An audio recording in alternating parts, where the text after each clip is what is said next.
Suatu kehormatan saya bisa ngobrol sama Bang Zuma ini ya. Iya bang, dari sekte mana bang? Sekarang sih lagi pencarian, jadi mau keluar dari Kristen saya sih Bang. Tapi ada Sebelumnya, ini. sebelumnya Kristen Protestan sebelumnya dari mana karismatik. bang Yosef? Sebelumnya Oke, baik. Kristen Eh, Protestan karismatik. Oke baik. Dengarkan dialog saya dengan saudara 70, mudah-mudahan Anda tercerahkan juga.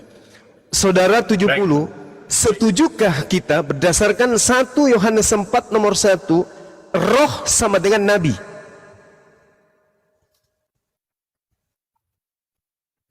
Ya enggak, definisi nabi dan roh itu berbeda. Bukan berbicara mengenai definisi. Kita berbicara mengenai 1 Yohanes 4 nomor 1. Saudara-saudaraku yang kekasih, janganlah percaya akan setiap roh. Jangan percaya kepada setiap roh. Emang roh bisa berbicara langsung ke kita? Tidak. Ternyata yang berbicara langsung ke kita itu adalah manusia. Manusia yang berbicara kepada kita berdasarkan kebenaran itu aspek rohnya. Kalau dia roh benar, berarti dia adalah nabi yang benar. Kalau dia roh jahat, berarti dia adalah nabi yang jahat. Kesimpulannya, setujukah kita? Sepakat kita berdasarkan 1 Yohanes 4 nomor 1, roh yang dimaksud di sini adalah nabi.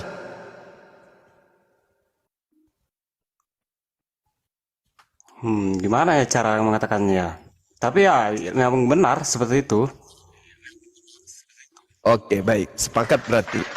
Karena di sini pesan terakhirnya adalah sebab banyak nabi-nabi palsu. Artinya roh di sini identik dengan nabi. Sepakat kita. Seulang lagi tepuk tangannya. Baik.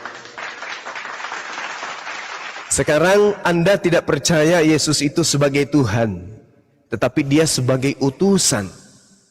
Al-Quran mengatakan, wa iskala Isa bin Maryam ya bani Israel, inni rasulullahi ilaikum musaddiqan lima baina yadayhi minat Torah wa mubashiran bi rasuli yati min ba'di ismuhu Ahmad. Akan ada sosok utusan setelahku, yaitu Nabi Muhammad sallallahu alaihi wasallam. Nah, sekarang mari kita lihat Permisi bang, Yohanes 16 nomor 13. Saya baca pelan-pelan. Tetapi apabila ia datang, yaitu roh kebenaran. Roh tadi apa bang? Roh tadi apa bang? roh itu tadi berdasarkan yang abang katakan itu nabi. Nabi kebenaran. Masya Allah. Mari kita uji sebelum saya lanjut dari Yohanes 16. Sebenarnya perkataan apa itu jangan percaya kepada tiap-tiap roh itu sebenarnya bukan menyatakan roh itu sama dengan nabi. Apa sebenarnya pernyataannya itu jangan percaya kepada setiap kuasa. Jadi lebih ke kuasa itu sebenarnya. Oke, baik saudaraku. Ujilah kuasa itu Saya dari mana dia berasal. suplai. Sebenarnya mengatakan itu. Oke. Saya suplai data kepada saudara, mudah-mudahan bisa membantu Anda untuk mereview ulang pernyataan kalimat terakhir dari saudara. Bilangan 11 nomor 25. Lalu turunlah Tuhan dalam awan dan berbicara kepada Musa, kemudian diambilnya sebagian dari roh yang hinggap pada Musa, dan roh yang hinggap pada Musa yang diambil sebagian itu ditaruhnya di atas ke-70 tua-tua itu. Ketika roh dari Musa itu diambil dan hinggap kepada ke-70 tua-tua itu, kepenuhanlah mereka seperti nabi. Saya ulang. Bilangan 11:25, ketika Tuhan mengambil roh yang ada dalam rohnya diganti. Mohon maaf bang, sebentar bang. Coba diganti kata rohnya menjadi kuasa. Iya, tidak ada masalah pun, tidak ada masalah. Kuasa dan roh. Ingat bang, orang menjadi nabi itu karena kuasa. Yohanes 3 nomor 34. Apa yang dikatakan Tuhan di sana ketika berbicara mengenai data yang mana kitab itu adalah kitab saudara sendiri? Apa kata Tuhan? Sebab siapa yang diutus oleh Allah Dialah yang menyampaikan firman Allah karena Allah mengaruniakan rohnya dengan tidak terbatas. Kita mau lari kemana sekarang? Roh itu adalah nabi. Roh yang diberikan oleh Allah kepada para nabi. Spesial roh Allah datang kepada mereka. Kenapa? Karena mereka tidak boleh berbohong, mereka tidak boleh berdusta, mereka tidak boleh ingkar. Mereka harus menyampaikan apa yang menjadi titah Tuhan yang wajib hukumnya mereka sampaikan kepada umat di mana mereka diutus. Sebab siapa yang diutus oleh Allah, dialah yang menyampaikan firman Allah. Kenapa demikian? Karena Allah mengaruniakan rohnya dengan tidak terbatas kepadanya. Subhanallah. Jadi kalau Anda menggunakan kekuasaan, kekuatan, kemuliaan pun tidak apa-apa. Tapi rujukan kita kemudian adalah nabi-nabi palsu. 1 Yohanes 4 nomor 1. Rujukan kita adalah nabi-nabi palsu. Kita tidak sedang berbicara mengenai kekuasaan Tuhan, tapi kita sedang berbicara nabi-nabi palsu. Oke, nah sekarang kita uji aja langsung bagaimana kuasanya. Oke, baik. Baik. Saya ulang lagi, Pak ya, Bang ya. Tadi nggak jelas soalnya. Oke, baik. Sebab siapa yang diutus oleh Allah, dialah yang menyampaikan firman Allah. Kenapa demikian? Kenapa dia yang diutus ini menyampaikan firman Allah? Kenapa? Jawabannya ada di Yohanes 3 nomor 34. Sebab pada diri mereka Allah mengaruniakan rohnya dengan tidak terbatas. Berarti nabi yang menjadi tugas mereka menyampaikan firman, pada diri mereka ada roh Tuhan. Masuk lagi kita ke dalam Yohanes 16 nomor 13. Tetapi apabila ia datang, yaitu roh kebenaran. Ini roh kebenaran menurut pernyataan-pernyataan kita di awal, bahwa kita sepakat roh itu sama dengan nabi. Roh kebenaran ini nabi atau Tuhan? Izin. Mana orang tadi? Bang. Nabi. Mohon request lagi. Silakan. Izin. Gimana? Kepental dia. Izin jawab. Oke. Sambil dengar di bawah ya. Izin jawab. Iya, silakan, Izin silakan. jawab. Roh kebenaran itu dari Silakan, Bang Yosef. Sudut pandang kami ya Roh Kudus itu, Bang. Yang bentuknya lidah-lidah api dari zaman Pentakosta, tiba-tiba bahasa daerah lain, itu tuh yang disebut roh kebenaran. Begitu, Bang Zuma. Ya, kita lari ke oke. Itu perspektif iman saudara. Yang kita bahas ini berdasarkan dalil 1 Yohanes 4 nomor 1. Roh identik dengan nabi. Dengarkan saya dulu. Ketika Yohanes 3 nomor 34, orang-orang yang menyampaikan firman yang diberkati oleh Tuhan sebagai perantara kepada umat di mana mereka diutus, ternyata mereka adalah nabi. Karena pada diri mereka ada roh Tuhan, ada roh kebenaran. Nah sekarang saya mengatakan bahwasanya Yohanes 16 nomor 13 ini, roh kebenaran ini adalah sosok nabi yang datang kemudian. Kenapa saya katakan bahwa dia adalah sosok nabi? Karena roh itu identik dengan nabi. Kalau roh berasal dari Allah, maka dia adalah nabi Allah. Kalau roh berasal dari setan, maka dia adalah nabi palsu. Itu poinnya. Nah sekarang, tetapi apabila ia datang, Tuhan tidak mungkin polanya seperti ini. Karena Tuhan meliputi segala sesuatu. Tuhan tidak perlu datang, Tuhan tidak perlu pergi. Kenapa? Tidak ada yang luput dari Tuhan. Berarti Tuhan tidak perlu pergi, Tuhan tidak perlu datang. Tuhan itu menyeliputi segala aspek kehidupan. Nah, tetapi apabila ia datang, yang datang ini berarti makhluk, yaitu roh kebenaran. Saya ganti menjadi nabi, yaitu nabi kebenaran. Nabi ini akan memimpin kamu ke dalam seluruh kebenaran. Sebab nabi ini tidak akan berkata-kata dari dirinya sendiri. Coba, nabi ini tidak akan berkata-kata dari dirinya sendiri. Masakan Tuhan ini tidak akan berkata-kata dari dirinya sendiri. Salah, gak cocok. Yang benar adalah nabi. Nabi ini tidak akan berkata-kata dari dirinya sendiri, tetapi segala sesuatu yang didengarkan oleh nabi itu, itulah yang akan dikatakannya dan nabi ini akan memberitakan kepadamu hal-hal yang akan datang. Saya ganti menjadi Tuhan. Tetapi apabila Tuhan itu datang, yaitu Tuhan kebenaran, Tuhan akan memimpin kamu ke dalam seluruh kebenaran, sebab Tuhan tidak akan berkata-kata dari dirinya sendiri. Salah ini. Mana ada Tuhan begini? Tetapi segala sesuatu yang didengarkan oleh Tuhan, itulah yang Tuhan akan katakan, dan Tuhan akan memberitakan kepadamu hal-hal yang akan datang. Gimana ceritanya ini? Ada Tuhan yang tidak berkata-kata dari dirinya sendiri. Tidak cocok. Tidak cocok. Roh kebenaran adalah nabi kebenaran. Kita lanjut datanya. Data nomor 14 dari Yohanes 16, coba dengarkan. Pakai hati, pakai kalbu, pakai akal, bukan emosi dan kebencian. Nabi ini akan memuliakan aku, kata Yesus. Nabi ini akan memuliakan aku, sebab Nabi ini akan memberitakan kepadamu apa yang diterimanya daripadaku. Oke, kita ganti menjadi Tuhan. Tuhan ini akan memuliakan aku. Ada berapa Tuhan? Sebab Tuhan akan memberitakan kepadamu apa yang diterimanya daripadaku. Ada Tuhan menerima titah dari Yesus. Tuhan yang mana lagi nih? Tuhan yang mana yang Tuhan junior sebenarnya? Yesus atau Tuhan yang akan datang? Jadi nggak cocok Tuhan. Dia harus nabi. Dia akan memuliakan aku. Nabi itu akan memuliakan aku. Nanti kita deteksi yang mana yang memuliakan Yesus, Rasulullah Muhammad SAW atau Paulus. Nanti kita cek itu. Itu sesi terakhir nanti. Nabi itu akan memuliakan aku, sebab Nabi itu akan memberitakan kepadamu apa yang diterimanya daripadaku. Oke?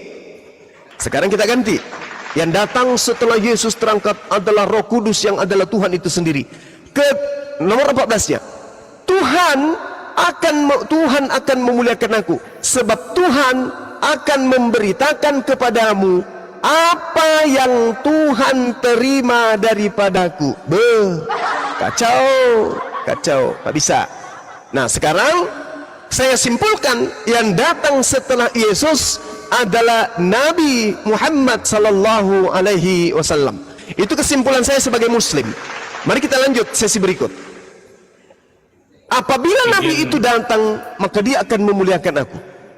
Sabar dulu bang, 1 menit. Oke. Al-Quranul Karim dilisankan kemudian oleh baginda Rasul Muhammad sallallahu alaihi wasallam. Nabi Isa alaihi salam diceritakan dalam Al-Quranul Karim, surah salah satunya ya, di ayat 15 misalnya. Apa kata Al-Quran? Apa kata Rasulullah Muhammad sallallahu alaihi wasallam? A'udzubillahi minasyaitonirrajim. Bismillahirrahmanirrahim. Qala innama ana rasulu rabbiki li ahabalaki gulaman zakiyan. Sesungguhnya aku Nabi Isa alaihi salam, seorang nabi yang diutus kepada Bani Israel, yang dilahirkan dari seorang perawan yang suci bernama Maryam. Aku adalah yang datang kemudian. Sesungguhnya aku hanyalah utusan Tuhanmu. Maaf, di sini rupa-rupanya bukan Nabi Isa yang berbicara, tapi malaikat Jibril. Sesungguhnya aku ini adalah malaikat Jibril. Qala innama ana rasul rabbiki. Aku ini adalah Roh Kudus yang diutus oleh Tuhanmu untuk menyampaikan kabar anugerah kepadamu akan lahirnya seorang manusia berjenis kelamin laki-laki. Kadarnya adalah suci. Jadi manusia yang datang kemudian menceritakan, Rasulullah Muhammad SAW kemudian menceritakan bahwa Nabi Isa alaihi salam itu adalah manusia yang suci. Subhanallah. Sekarang mari kita tanya, Paulus mengajarkan Yesus itu seperti apa? Galatia 3 nomor 13. Terkutuklah.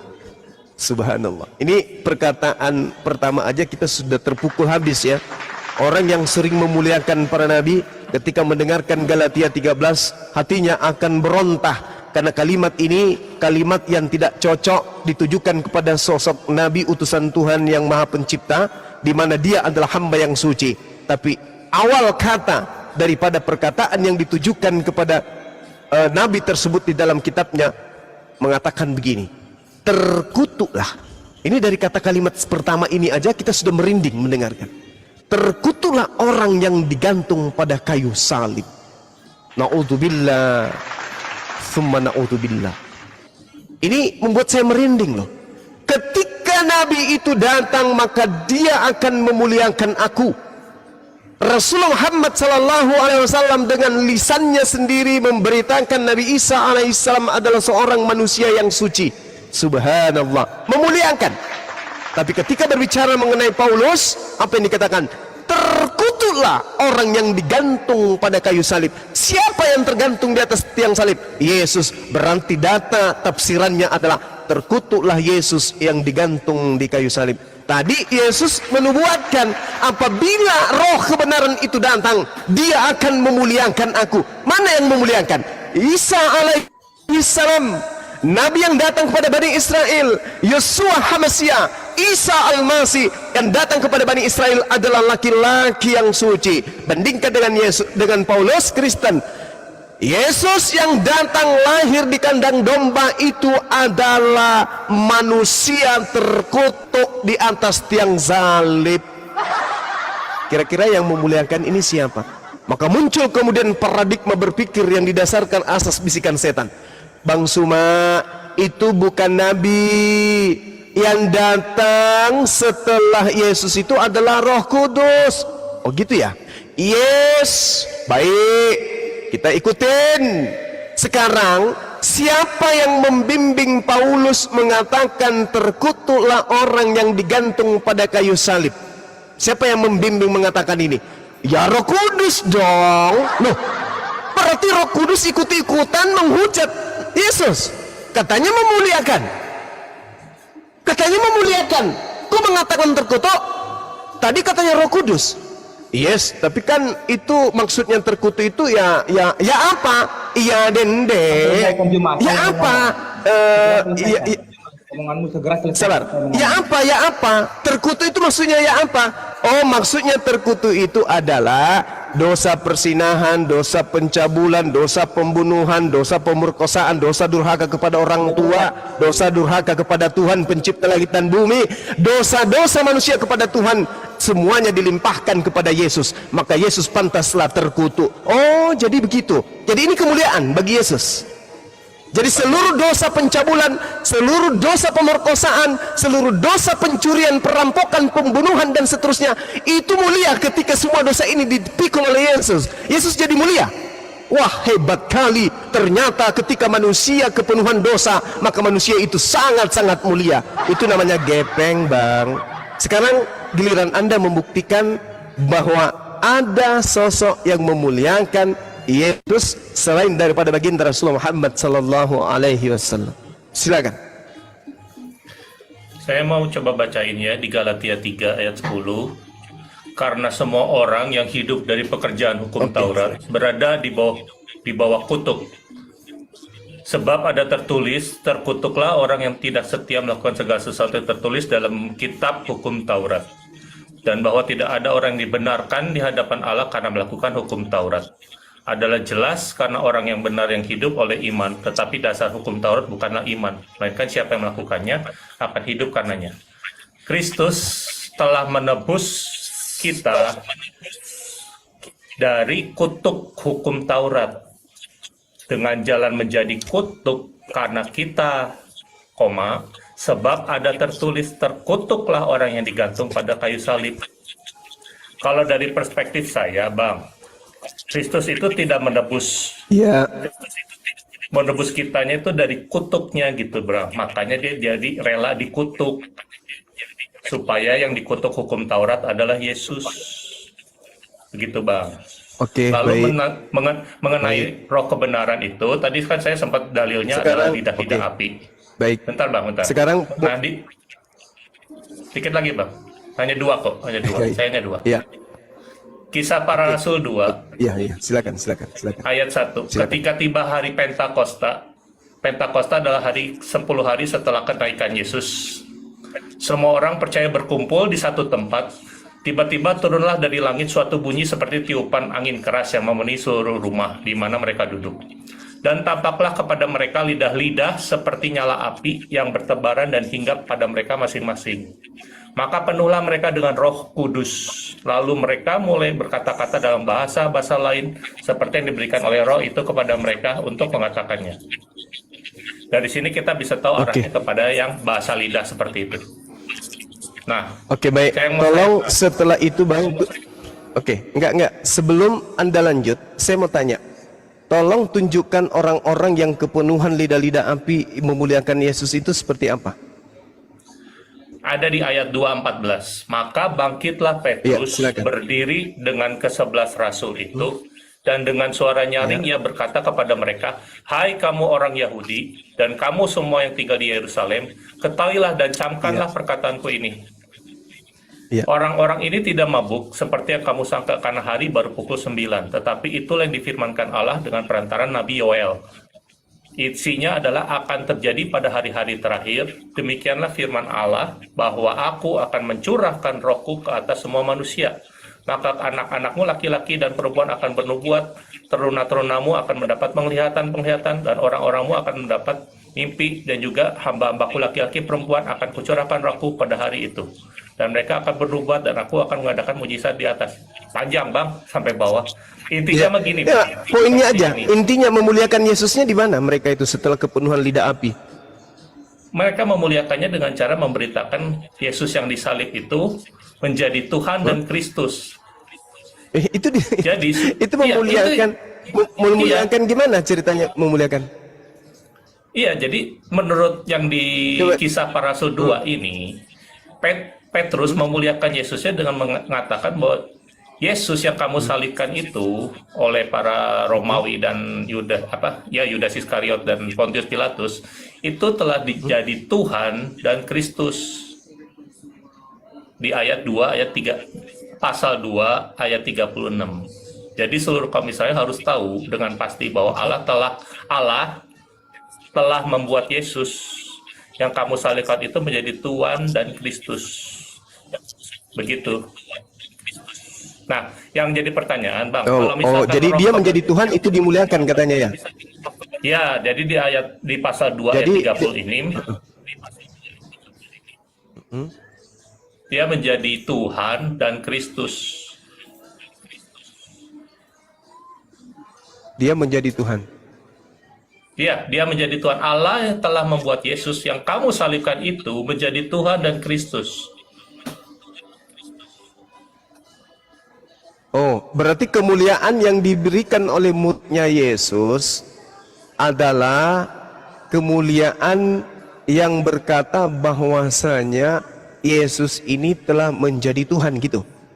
Betul, Allah yang membuat menjadi Tuhan. Menurut Kisah Para Rasul 2 ayat 36, boleh dibaca sendiri. Baik, saya baca ya. Jadi seluruh orang Israel harus tahu dengan pasti bahwa Allah telah membuat Yesus yang kamu salibkan itu menjadi Tuhan dan Kristus. Yang saya tanya ini adalah orang yang kepenuhan lidah api ini yang memuliakan. Ini kan yang memuliakan Tuhan ini, yang membuat Yesus menjadi ini Tuhan dan Kristus kan Tuhan. Yang saya tanya orang-orang yang kepenuhan roh lidah api tadi itu loh. Yang kepenuhan lidah api, mereka yang ada di dalam perkataan Petrus. Perkataan Petrus, Bang. Perkataan Petrus. Salah satunya Petrus. Betul. Salah satunya Petrus. Bahwa Allah telah membuat Yesus menjadi Tuhan dan Kristus. Allah yang kamu salibkan itu menjadi Tuhan dan Kristus. Kita tepuk tangan untuk itu. Berarti kemuliaan Yesus itu ketika dia menjadi Tuhan ya, gitu ya. Setelah disalibkan, dia dibangkitkan oleh Allah, jadilah Tuhan. Makanya yang saya cari-cari selama ini 100% manusia, 100% Tuhan. Ya pasti Tuhannya setelah bangkit gitu. Ya lah Yesus disusui, Yesus ke belakang atau buang air besar, buang air kecil, ya itu karena masih manusia, belum jadi Tuhan. Kalau udah jadi Tuhan, mereka sudah bangkit. Ya entah masih bisa Oke, baik. keluar keluar Baik. air kecil, buang air kecil, buang air besar. Baik. Ya kan itu setelah bangkit Baik. gitu.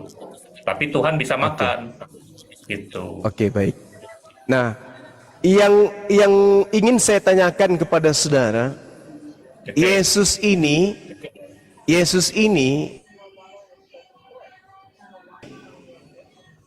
dijadikan Tuhan.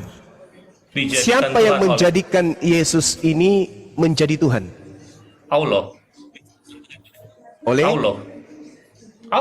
oleh Tuhan. Allah. Nah, Ya, berarti Allah. ada berapa Tuhan? Theos. Berarti ada Iya. dua. Allah itu apa? Iya, ada Allah itu dua. apa? Allah juga Tuhan. Ada dua, bagus. Bagus. Iya. Berarti Anda mengakui bahwa pencipta alam semesta ini ada dua. Iya. Bahkan 3 sama Roh Kudus. Memang ada 3. Kita hanya sebenarnya kekristenan Bang? hanya mau taat kepada sila pertama. Oh, pencipta alam semesta ini ada 3. 3. Oke, baik. Saya ingin bertanya, sedikit pertanyaan saya kepada Abang. Ketika Ya. ada Tuhan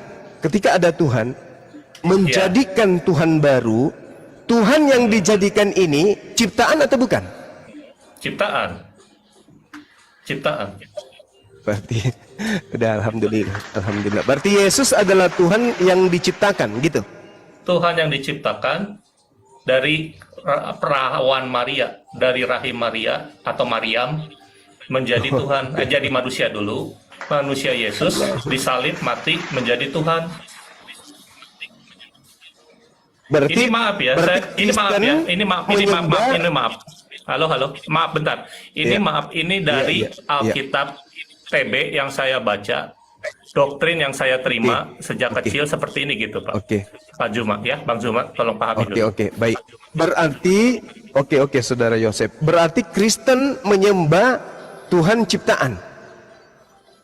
Yang diciptakan Allah. Betul? Betul. Iya, berarti Kristen menyembah ciptaan Tuhan, betul? Kristen menyembah ciptaan Tuhan, iya, betul.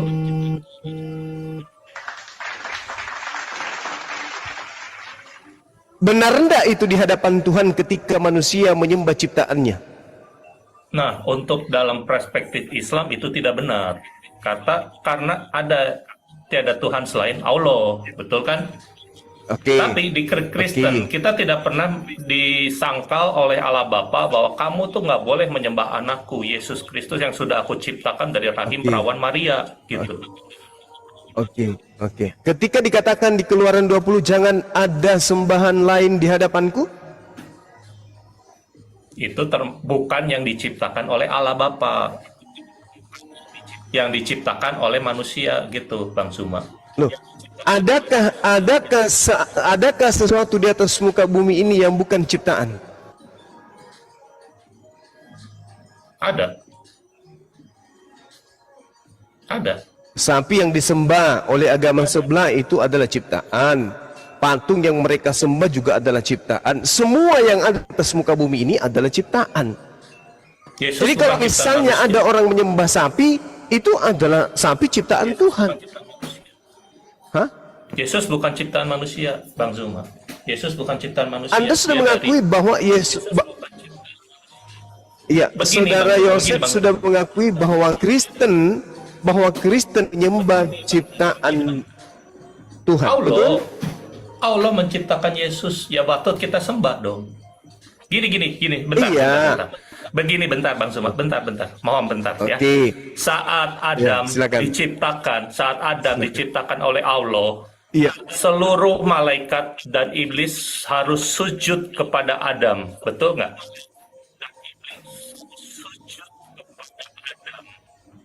Betul tidak? Betul.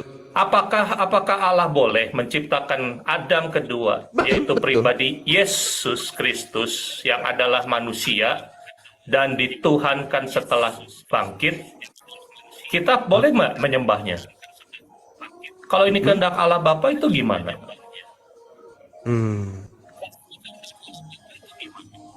Oke. Di mana kehendak Allah agar menyembah Yesus?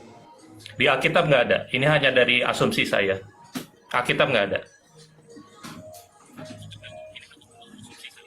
Oke.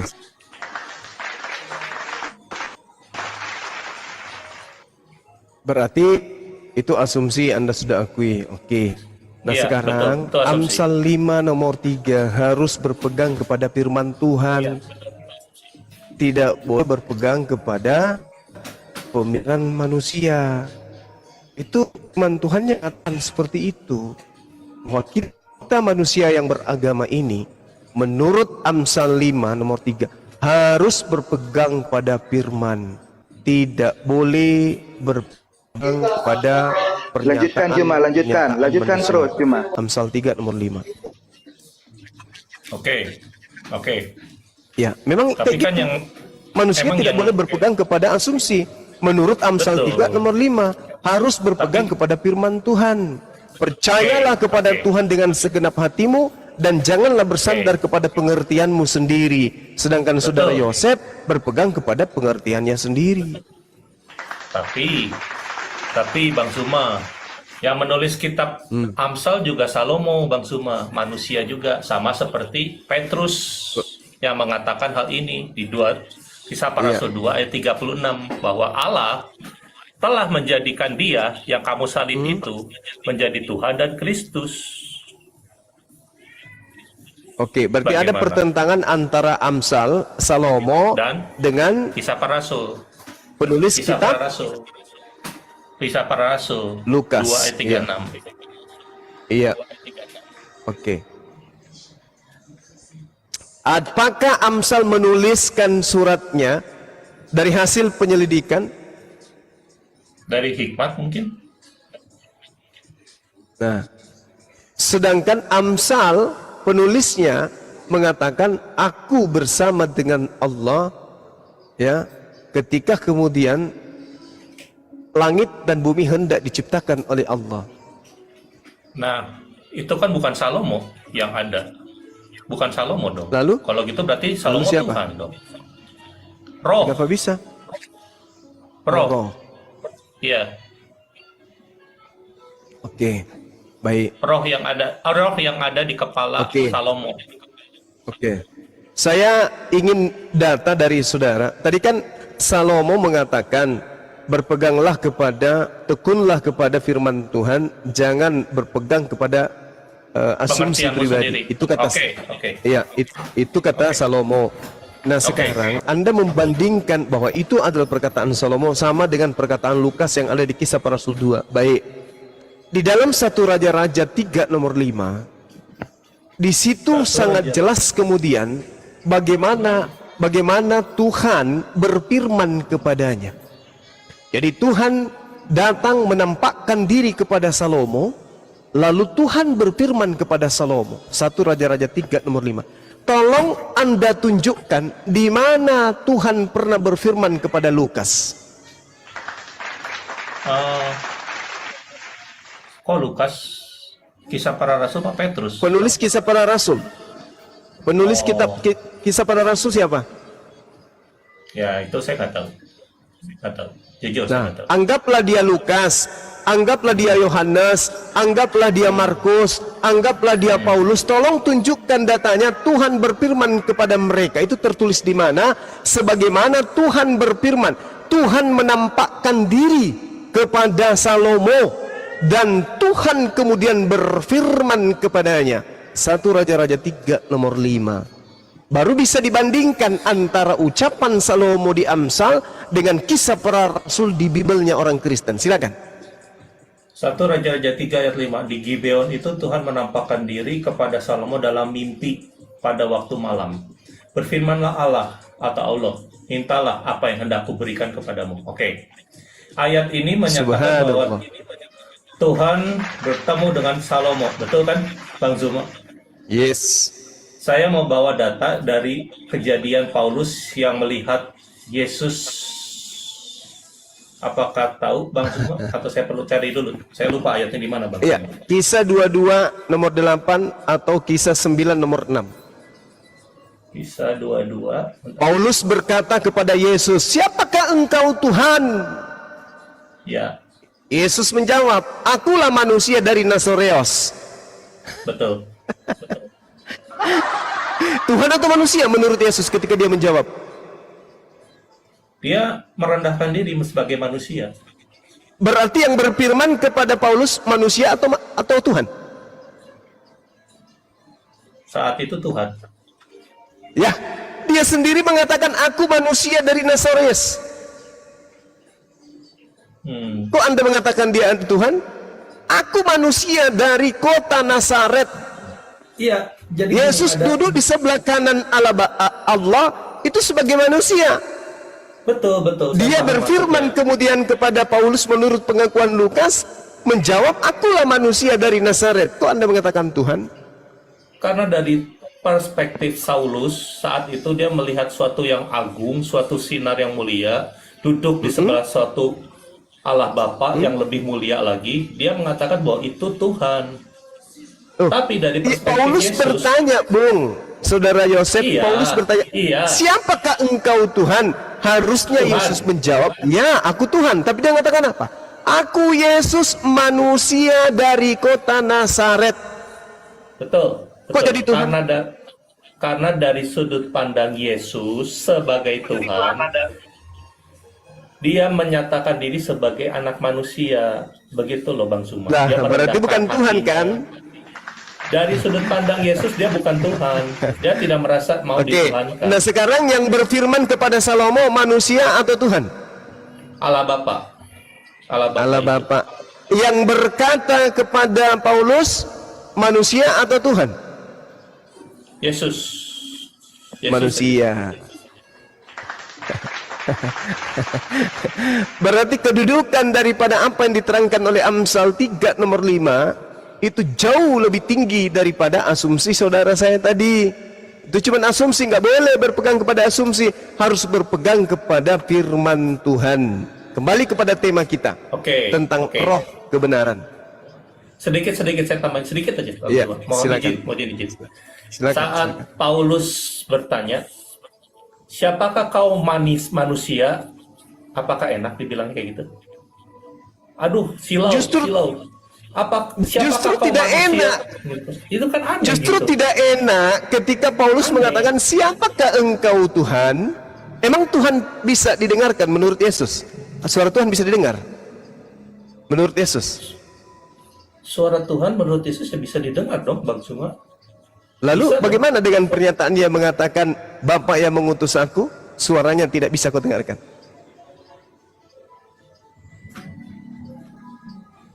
Itu Yesus lagi, mohon maaf, Yesus lagi bohong atau apa tuh? Ketika dia mengatakan seperti itu. Suaranya tidak didengar Paulus gitu maksudnya? "Bapa yang mengutus aku, dialah yang bersaksi tentang aku. Kamu tidak pernah mendengar suaranya, rupanya pun tidak pernah kamu lihat." Ini kan nggak pernah bicara kepada Paulus, Bang Suma. Bang Suma kan tahu, Paulus nggak pernah ketemu secara pribadi dengan secara fisik dengan Yesus. Bang Suma kan tahu. Ya, berarti pengakuan Paulus mengaku dipilih dari sejak rahim, dipilih sebagai apa? Paulus dipilih sejak rahim. Ayatnya di mana? Coba tolong bukain. Saya Galatia 1:15. Galatia 1 ya. Saya bacain. Silakan. Galatia 1 ayat 15. Tetapi waktu Ia yang telah memilih aku sejak kandungan ibuku dan memanggil aku oleh kasih karunia-Nya. Iya. Saulus di Allah. sini dipanggil iya, dia dipilih apa Allah. di sana? Di dalam. Hah? Dipilih Allah Dia dipilih sebagai pemberita Yesus Kristus. kapan dia gini, pernah? Bang. Anda tadi mengatakan dia tidak, saudara sendiri yang mengatakan dia tidak pernah bertemu dengan Yesus. Mana yang benar? Gini. Saya mau baca dari Iya. Sheila Bair ya. Sheila Bair yang terjemahan lain. Iya, Tetapi silakan. ketika Allah, yang telah mengkhususkan aku sejak aku dalam rahim ibuku dan memanggil aku melalui anugerahnya. Berarti yang jelas yang baik. memanggilnya bukan Yesus, Allah. Tapi Allah, oke. Berarti dia dipanggil dari sejak dalam rahim ibunya. Boleh bacakan saya Mazmur 58 nomor 4 atau nomor 5 atau nomor 3? Nomor 3 aja deh, nomor 3. Bentar. Mazmur 58. Silakan. Mazmur. Saya pakai ini ya, bentar. Bolak-balik. Mazmur berapa, Bang Zuma? 58 nomor 3 aja, nomor 3. 58. Oke. Nomor 3. Oke. Siap. Sejak lahir orang-orang fasik telah menyimpang, sejak dari kandungan pendusta-pendusta telah sesat. Oke. Lalu Saulus tadi mengaku kemudian dipilih dari sejak dalam rahim. Kalau dia dipilih dari sejak rahim sebagai orang benar, maka sejatinya dia tidak perlu bertaubat. Betul? betul. Tapi kenapa dia bertaubat? Karena mungkin ya, ini dari pandangan saya nih. Dia menyiksa Yesus dengan cara menyeret orang-orang percaya yang sudah percaya Yesus, menyesal, melempari batu, itu yang dianggapnya adalah hal buruk. Sejak pertemuan dia dengan Yesus, dia buta, lalu dia bertobat. Oke. Kalau itu yang menjadi perilaku Saulus, dia ini sebenarnya dipilih dari sejak dalam rahim sebagai penyesat, sebagai orang-orang yang menyimpang, sebagai pendusta-pendusta, atau dipilih sebagai rasul?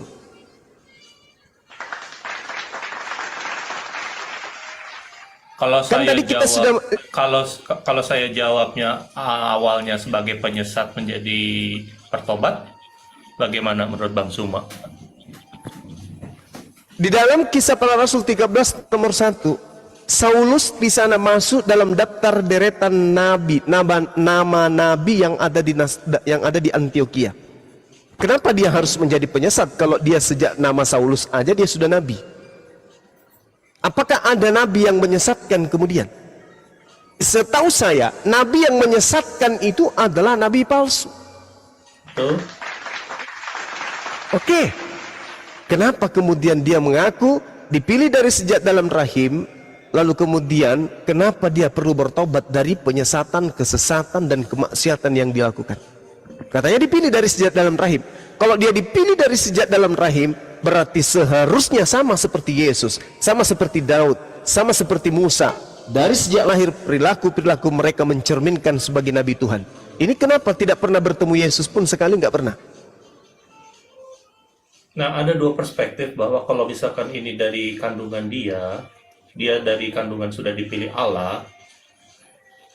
Kalau gitu dia menyatakan bahwa dari lahir dia memang merasa sudah benar, dia melakukan kehendak Allah dengan menyeret pengikut Yesus, menyiksa pengikut Yesus. Lalu setelah bertemu dia bertobat. Makanya disebut kalau dia tuh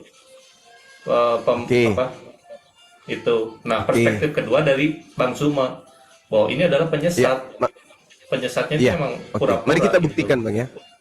Ya, berdasarkan Mazmur 58, memang ada orang dari sejak rahim dia sudah ditentukan sebagai orang yang menyimpang. Tuhan sebut orang fasik. Dari sejak kandungan mereka disebut pendusta-pendusta yang telah sesat. Kita sepakat di situ, Bang ya? Sepakat. Ada. Oke, baik. Kita masuk ke dalam Lukas 21. Ini kitab saudara sendiri yang menarasikan berdasarkan penyelidikan Lukas 21. Lukas 21. Oke. Di data nomor 8-nya coba Anda baca. Nomor 8. 8. Waspadalah supaya kamu jangan disesatkan, sebab banyak orang akan datang memakai namaku dan berkata, akulah dia. Saat yang sudah dekat, janganlah kamu mengikuti mereka. Oke. Apa yang saudara pahami di sini? Pertama, waspada supaya kamu. Kamu di sini siapa, Bang? Orang-orang yang memakai nama Yesus. Enggak. Waspadalah supaya kamu jangan disesatkan. Kamu di sini siapa? Orang yang percaya Yesus. Oke. Siapa mereka ini? Orang yang mengasihi Yesus lah. Orang-orang yang percaya Yesus. Orang yang hidup sesama Yesus atau orang-orang Romawi Yunani yang menjadi Katolik Kristen pertama kali? Orang-orang yang ada di zaman Yesus. Masya Allah. Orang-orang yang ada di zaman Yesus. Lalu pertanyaan saya, siapa yang datang kepada orang-orang ini dengan melabel nama mereka, dengan melabelkan bahwa mereka adalah rasul utusan Yesus? Di mana-mana dia mengajarkan dia adalah utusan Yesus, rasulnya Yesus, lalu mengatakan, akulah dia, Yesus itu adalah Tuhan. Ini siapa nih yang datang kepada murid-murid Yesus angkatan pertama? Ini siapa, Bang? Loh, Petrus yang bilang. Kan di ayat tadi kan saya sudah tunjukkan. Kisah para Rasul 2. Petrus, siapa lagi? Allah yang Iya, enggak maksud saya. Ya. Maksud saya gini. Sabar. Yang dimaksud Yesus di sini kan waspadalah. Maksudnya hati-hati. Supaya kalian jangan disesatkan. Sebab banyak orang yang akan datang memakai namaku. Salah satu yang memakai nama Yesus, yang mengaku pernah bertemu Yesus di padang gurun itu siapa? Di padang gurun, ya Paulus. Ya, pada saat dia ke Damsyik, dia di situ Iya, Paulus. membawa-bawa nama Yesus. Betul, Ya, Paulus, baik. Berarti Paulus ini dipilih dari sejak dalam rahim sebagai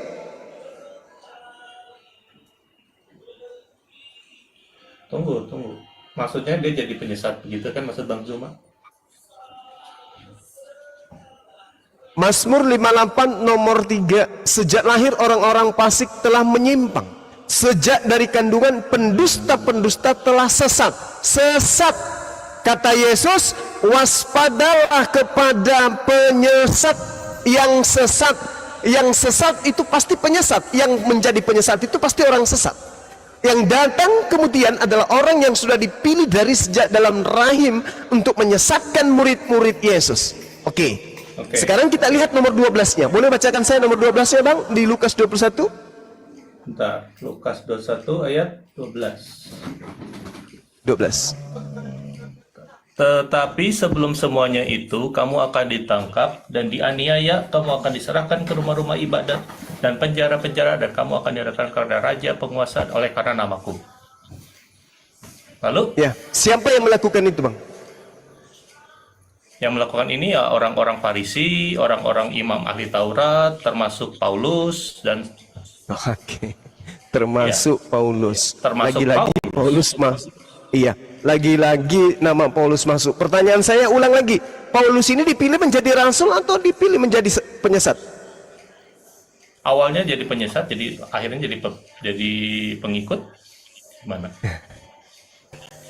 Awalnya Bagaimana penyesat. mungkin? Oke, baik, saya hargai. Jadi Paulus itu awalnya penyesat, kemudian dia menjadi pengikut. Betul? Betul. Betul, Menurut Bang? Alkitab sih Oke. begitu. Oke. Ketika Yesus mengatakan waspadalah kepada serigala yang nyamar seperti domba. Kalau Saulus ini adalah serigala, orang sesat, bagaimana caranya kemudian dia menyamar seperti domba? Ya dia pura-pura ikut Yesus, begitu. Masya Allah. Terjawab bukan? Iya, oke. Siapa Tapi yang berpura-pura? Siapa yang berpura-pura? Bagaimana yang dikatakan Petrus, dia ada Allah sendiri yang membuat Yesus yang kamu salibkan menjadi Tuhan dan Kristus. Itu keperkataan Petrus bohong atau gimana gitu? Siapa yang mengatakan itu adalah Petrus yang berkata demikian? Petrus menulis itu di mana? Di kitab Kisah Para Rasul, kata Petrus. Kisah Para Rasul itu tulisan Lukas. Coba ininya dalilnya di mana? Ini tulisan Lukas, saya mau lihat. Oke, baik ya Bang ya. Kita lihat di dalam Yohanes 14 nomor 3 coba.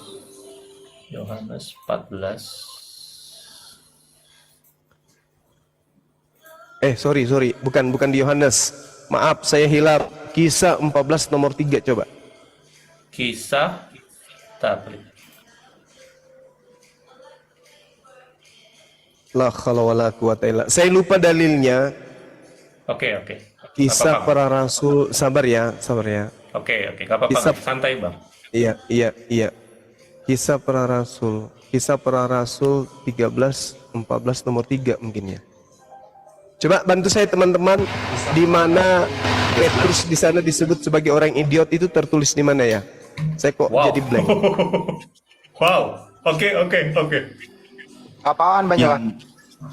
Yohanes sama Petrus Lukas. disebut Eh, gimana? Petrus idiot. Coba ya saya cek Petrus idiot. kisah 3:14 apa kisah 4:13? Iya, saya juga jadi error ini.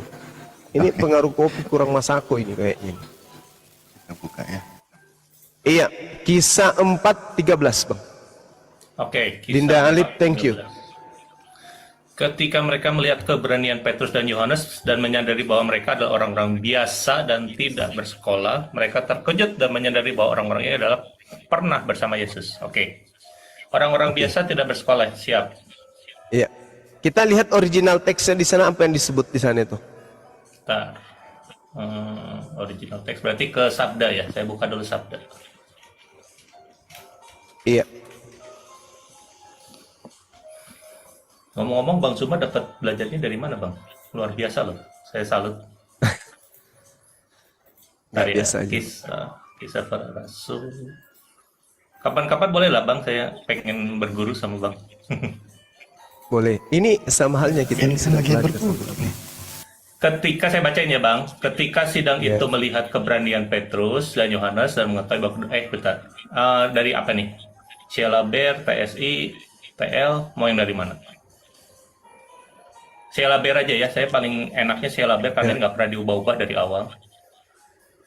Para Iya. anggota mahkamah itu heran melihat keberanian Petrus dan Yahya karena mereka tahu bahwa kedua rasul itu adalah orang biasa yang tidak berpendidikan. Karena mereka pun mengenal keduanya sebagai orang yang selalu bersama-sama dengan Isa.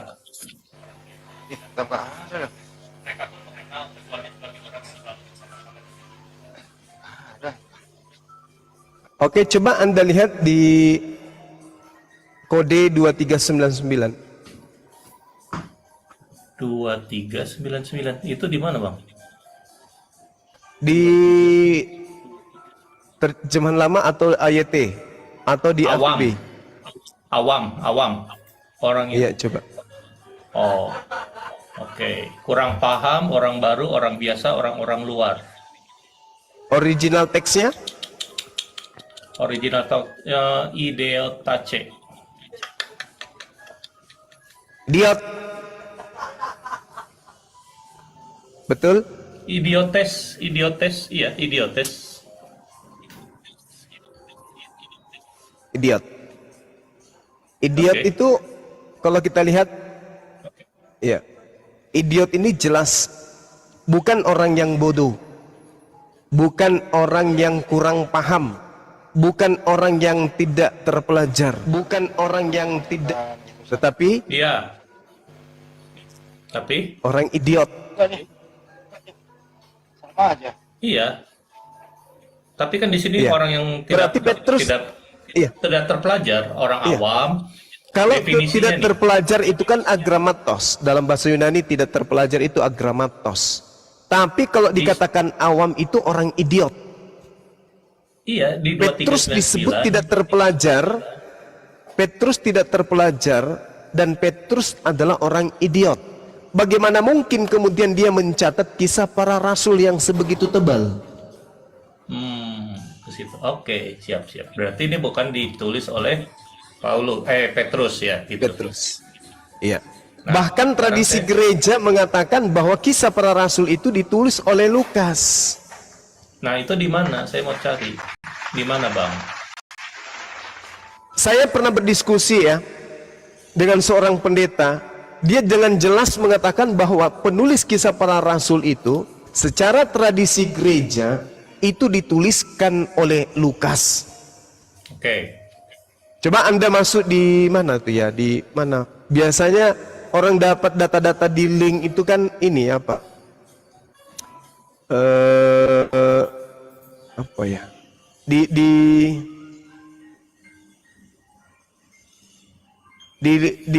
lembaga di linknya Lembaga Alkitab Indonesia, coba Anda buka.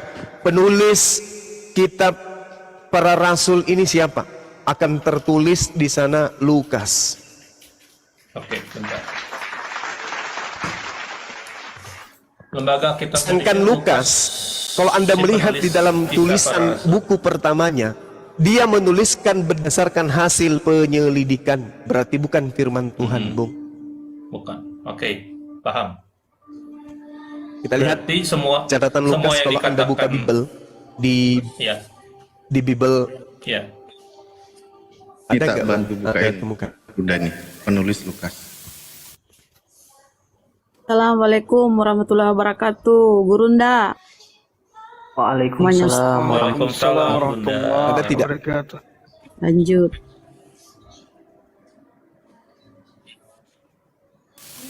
Di sini penulis Lukas. Dibesarkan kalau ada yang bisa memberikan informasi penulis kisah para rasul. Lukas. Siap, siap. Insyaallah. Kelihatan. Oke. Oke. Lalu Sip, jelas ya. pertanyaan Jelas kedua, ya. Bang. Sekarang kalau berbicara Siap, mengenai makasih Lukas banget. yang menulis, Siapa Lukas ini? Betul. Itu yang jadi pertanyaan. Siapa Lukas ini? ya, Lukas ini adalah murid Paulus.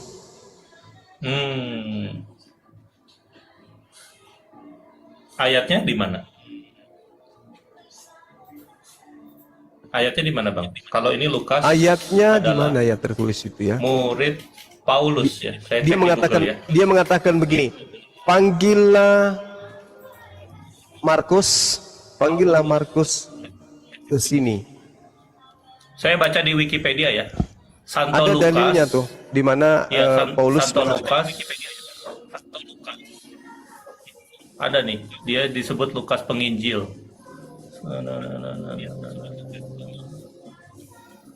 Murid Paulusnya di mana ya, Bang?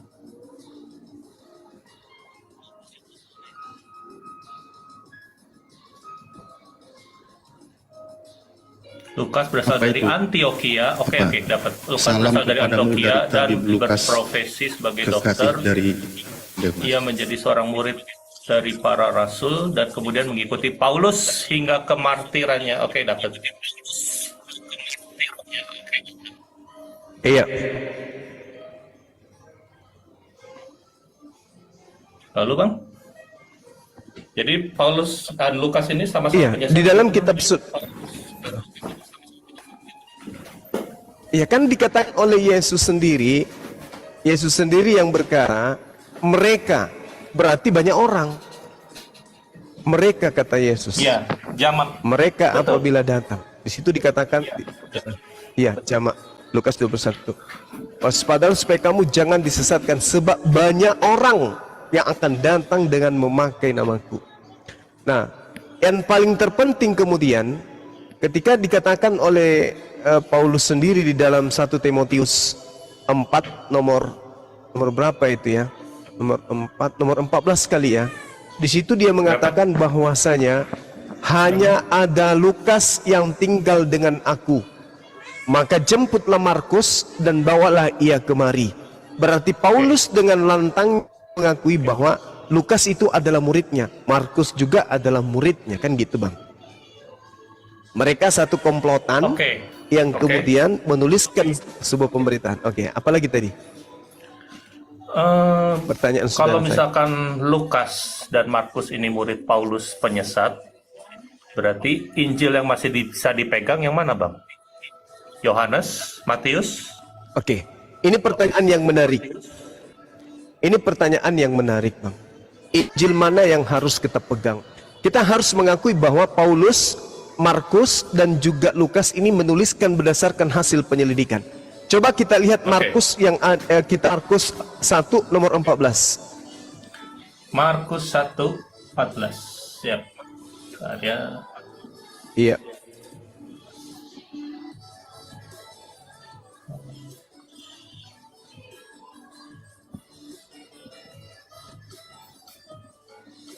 Dari Kita TBK. mulai masuk.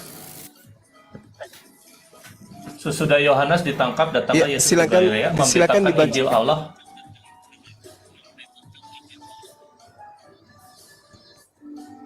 Injil Allah ya, bukan Injil Markus, Allah. bukan Injil Matius, bukan Injil Iya. Yohanes, Injil Allah. Nah, pertanyaan yang sama. Saya dan Anda bertanya dengan pertanyaan yang sama. Mana Injil Allah? Mana Injil Allah yang kemudian diberitakan oleh Yesus di Galilea? Karena Al-Quran mengatakan bahwasanya di dalam surah Al-Ma'idah, Allah Subhanahu wa taala menerangkan dengan sangat jelas bahwa kedatangan baginda Rasulullah Muhammad sallallahu alaihi wasallam itu adalah untuk menjelaskan isi kitab yang disembunyikan.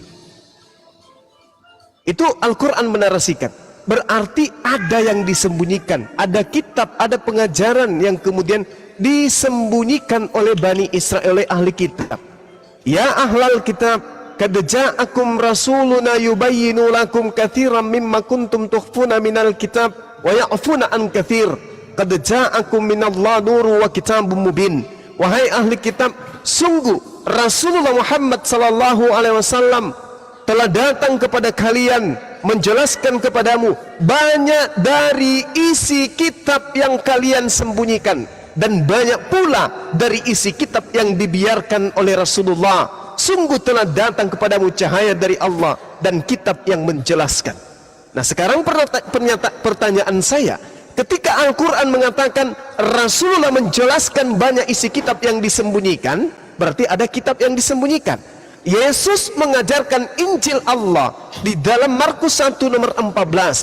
Bahkan kalau kita melihat di dalam kitab saudara di Yohanes 1, di situ Yesus memanggil Filipus. Filipus, ikutlah denganku. Ini perkataan daripada Yesus di dalam Yohanes 1. Dia mengatakan bahwa Filipus, ikutlah denganku.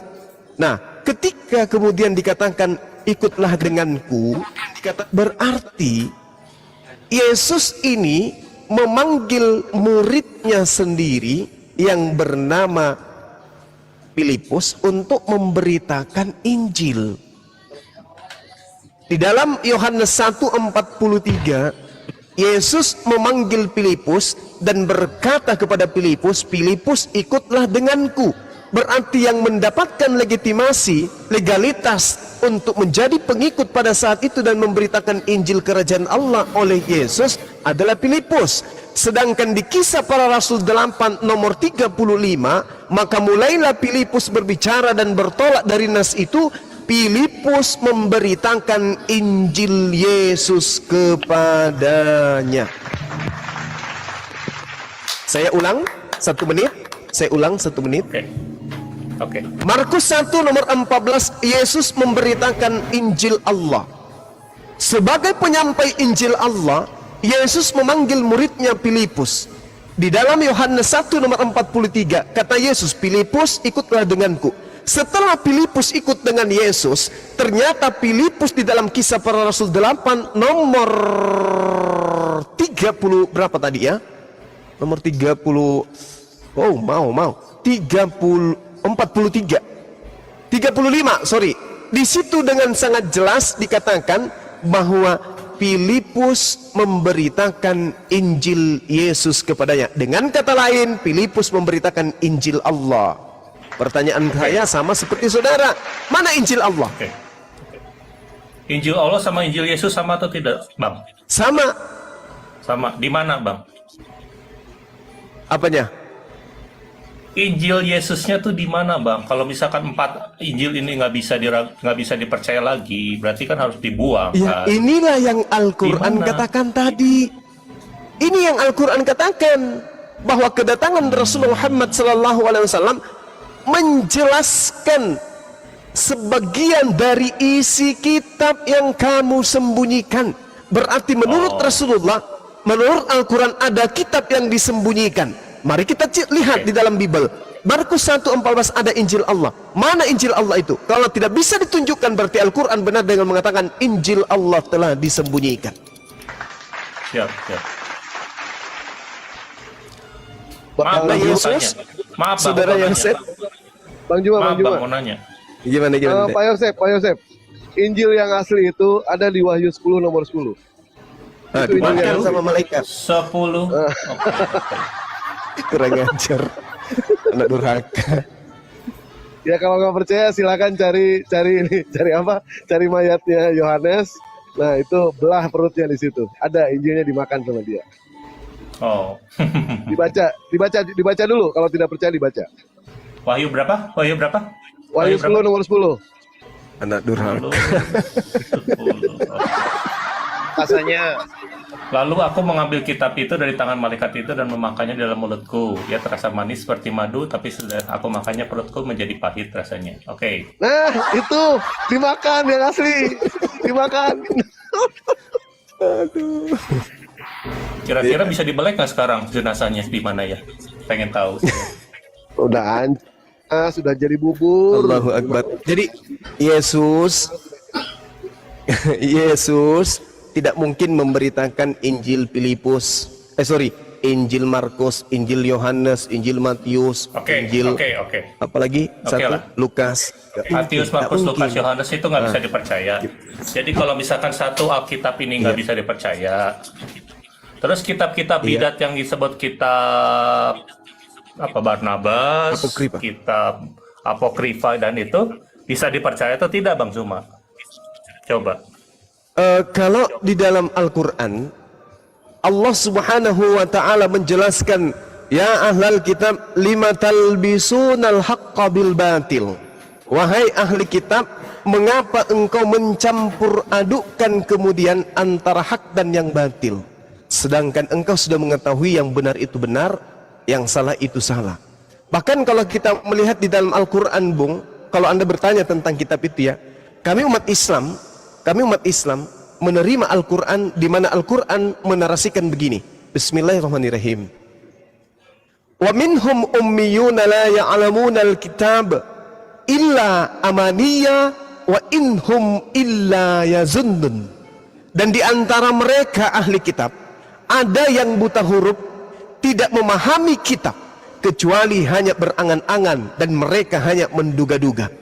Lalu ayat selanjutnya mengatakan, fawailul lilladzina yaktubuna alkitaba bi'aidihim thumma yaquluna hadza min indillah liyashtaru bihi thamanan qalila. Maka celakalah orang-orang yang menulis buku dengan tangan mereka sendiri, kemudian berkata buku ini dari Allah dengan maksud untuk menjualnya dengan harga murah. Maka celakalah mereka karena tulisan tangan mereka sendiri, dan celakalah mereka karena apa yang mereka perbuat. Coba kita lihat, semua penulis buku yang diimani oleh orang Kristen sebagai firman Tuhan yang disebut perjanjian baru, tak ada satupun dari mereka yang tidak mati dalam keadaan mengenaskan. Celaka, kata Allah. Fawailul lilladzina yaktubuna alkitab, celakalah orang yang menulis buku dengan tangan mereka sendiri. Summa yaqulu, kemudian mereka berkata, hadza min indillah, buku ini berasal dari Allah, liyashtaru bihi thamanan qalila, padahal mereka hanya menjualnya dengan harga sedikit. Apa harga sedikit itu? Hanya ingin mendapatkan label naba rasul toh. Yang mereka dapatkan apa? Ada titel rasul, cuman itu. Yes, Rasul Paulus, Rasul Lukas, Rasul, cuman label rasul aja yang mereka idam-idamkan. Tapi kecelakaan yang datang kepada mereka, mati secara mengenaskan, kemudian mereka menjadi penghuni neraka yang kekal, khalidina fiha abada, mereka kekal di neraka. Ini Al-Quran yang menarasikan Al-Quran, dan kami beriman kepada Quran. Kami bertambah imannya kepada Al-Quran karena kami membaca, menelaah, mentadabburi, mengkaji, menelusuri apa yang termaktub di dalam kitabnya orang Kristen, dan ternyata Al-Quran itu benar. Ini hanya catatan-catatan Paulus sendiri. Bahkan Paulus mengukuhkan apa yang dikatakan di dalam kitabnya dia, di dalam Korintus berapa itu ya? Korintus 11 nomor 17 dikatakan bahwasanya apa yang aku katakan, aku tidak mengatakannya berdasarkan firman Tuhan, melainkan sebagai seorang bodoh yang berkeyakinan dan ingin dibilang, ingin bermegah. Apa yang aku katakan Aku mengatakannya bukan sebagai seorang yang berkata menurut firman, melainkan sebagai seorang yang bodoh yang berkeyakinan bahwa ia boleh bermegah. 2 Korintus 11 nomor 17. Al-Quran salah menarasikan itu? Tidak. Wawailul lilladzina yaktubuna al-kitaba bi'aidihim. Kalau saya boleh menafsirkan, maka celakalah Paulus, Lukas, Markus, Matius, Yohanes yang menulis kitab dengan tangan mereka sendiri, lalu mereka berkata ini dari firman Tuhan, padahal mereka hanya menjualnya dengan harga sedikit. Mereka hanya ingin dikenal sebagai rasul, tetapi tidak memberikan faedah apapun. Apa buktinya tidak memberikan faedah apapun? Apa buktinya bahwa mereka hanya berangan-angan? Coba kita lihat, kita tanya teman Kristen, bahkan saudara Yosef, apakah Tuhan menciptakan Tuhan? Kata saudara Yosef, yes. Apakah orang Kristen menyembah ciptaan Tuhan? Kata saudara Yosef, yes. Inilah yang diterangkan Al-Quran. Wa minhum ummiyuna la ya'lamuna al-kitaba illa amaliya wa inhum illa yazunnun, dan di antara mereka ada yang buta huruf yang tidak memahami firman Tuhan kecuali hanya berangan-angan dan mereka hanya menduga-duga. Saya yakin sekali ketika saudara mengatakan sekali saya mengajukan Amsal 3 nomor 5 harus berpegang kepada firman Tuhan, bukan kepada asumsi sendiri, pikiran sendiri, pendapat sendiri. Saudaraku membenarkan bahwa aku hanya berangan-angan, hanya asumsi saya sendiri. Na'udzubillah, 1400 tahun silam kalam Allah sudah datang kepada baginda Rasulullah Muhammad SAW menyatakan keadaan yang kita lihat hari ini. Wa minhum ummiyuna la ya'lamuna al-kitaba illa amaniya wa inhum illa yazunnun. Kata Yesus bahwa penyesat itu akan menyesatkan banyak orang. Kalau penyesat itu menyesatkan banyak orang, berarti sampai hari ini kita harus melihat orang-orang yang tersesat itu. Kita harus melihat hari ini mereka yang disesatkan. Harus, karena itu adalah perkataan Yesus katanya. Kalau tidak ada hari ini orang yang sesat, berarti Yesus berdusta. Tapi karena Yesus mengatakan banyak orang yang akan disesatkan dan hanya sedikit yang diselamatkan. Hari ini faktanya kita temukan. Demikian. Luar biasa, Bang Suma. Saya mau tambahin sedikit, boleh? Silakan. Di Yohanes 1 ayat 48. Ya, saya bacain ya. Dari 47, sorry. Kata Filipus kepadanya, mari dan lihatlah. Yesus melihat Natanael datang kepadanya, lalu berkata tentang dia, lihat, inilah orang Israel sejati, tidak ada kepalsuan di dalamnya. 48, kata Natanael kepadanya, bagaimana engkau mengenal aku? Jawab Yesus kepadanya, sebelum Filipus memanggil engkau, aku telah melihat engkau di bawah pohon ara. Kata Natanael kepadanya, Rabi, engkau anak Allah, engkau raja orang Israel. Yesus menjawab katanya, karena aku berkata kepadamu, aku melihat engkau di bawah pohon ara, maka engkau percaya, engkau akan melihat hal-hal yang lebih besar daripada itu. Lalu kata Yesus kepadanya, aku berkata kepadamu, sesungguhnya engkau akan melihat langit terbuka, malaikat-malaikat Allah turun naik kepada anak manusia. Pertanyaan saya, Bang Zuma, manusia ciptaan mulia apa yang bisa dilayani malaikat turun naik seperti ini? Bisa tahu belum memanggil Filipus, dia lihat di bawah pohon ara? Ini manusia apa, Bang Zuma? Yesusnya. Betul. Anak Allah bukan. Allah tidak beranak dan tidak memperanakan. Gimana, Bang Zuma? Baik saudaraku. Tadi dikatakan di dalam Al-Quranul Karim, qala innama ana rasulu rabbiki li'ahabalaki gulaman zakiyan. Dia adalah manusia suci yang menjadi anugerah atas muka bumi ini, yang datang kepada Bani Israel, mengajak Bani Israel kembali kepada hukum Tuhan yang datang kepada Nabi Musa alaihissalam. Jadi kalau saya ditanya, manusia semacam apa ini? Dia manusia suci. Dia adalah manusia suci, dan sebagai tanda kepada Bani Israel, Allah kemudian menjelaskan di dalam Al-Quran bahwasanya Allah mengutus Nabi Isa alaihissalam kepada Bani Israel sebagai pertanda dengan mukjizat, dan juga diberikan kepadanya bagaimana seorang nabi yang datang kepada Bani Israel mengajak mereka kepada kebenaran. Kalau manusia suci Itu nggak yang boleh disembah, diterangkan. Bang Suma. Gimana? Nggak boleh disembah. Manusia suci nggak Ya, boleh disembah. Ya makanya jangan disembah. Makanya jangan disembah karena dia adalah manusia.